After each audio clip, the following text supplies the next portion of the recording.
Good evening, fellow teachers, and welcome to this professional development session aimed to better equip you with the resources to foster positive mental health in your students. Without doubt, the world in the 21st century is evolving so rapidly, and with this comes rapid changes in terms of what we know about mental health and mental illnesses. Therefore, education needs to keep up with these changes, making the role of the 21st century teacher, like you and I, so diverse in the sense that our role is no longer purely delivering curriculum, it is far more complex. According to Trudgeon and Lawn, as teachers, we spend so much time with our students, therefore we play a pivotal role in the early identification of mental health conditions in our students. It is not our role to diagnose or treat students. However, we hold the duty of care to ensure that school counsellors are notified about such concerns.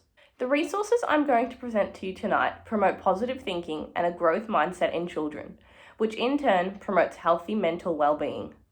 All three resources may be used in conjunction with each other in a single lesson or individually across multiple lessons. The Thing Lou Couldn't Do is a picture storybook written by Ashley Spires, suitable for all primary age students. The story follows a main character named Lou, who couldn't climb a tree like her friends could. Towards the end of the story, Lou attempts to climb the tree but fails. It was determined that Lou couldn't climb the tree, not yet anyway.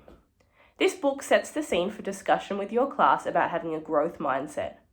You could discuss the point in the book when Lou's mindset changed towards climbing the tree and she decided to give it a go.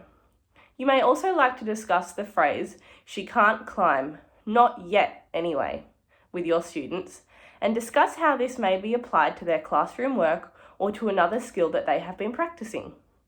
According to Lampkin, Kemp, Stafford and Hazel, increasing resilience in children may decrease the mental challenges they face in the future.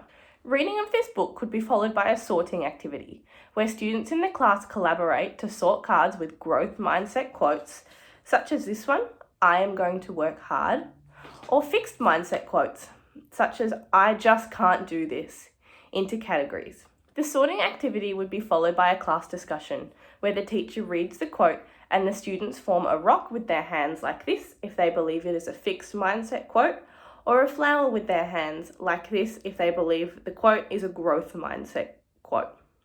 This should be followed by discussion about how students can apply growth mindset thinking into their everyday life, both at school and beyond. This discussion can be made into a class display like this.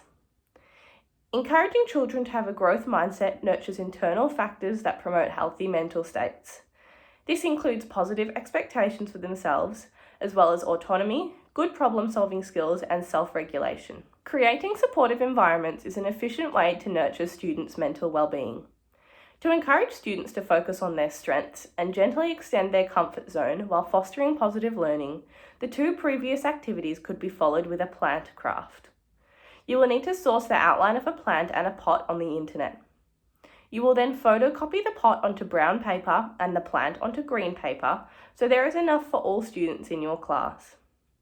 Students can then cut out both the plant and the pot and write their favourite growth mindset quote on the pot.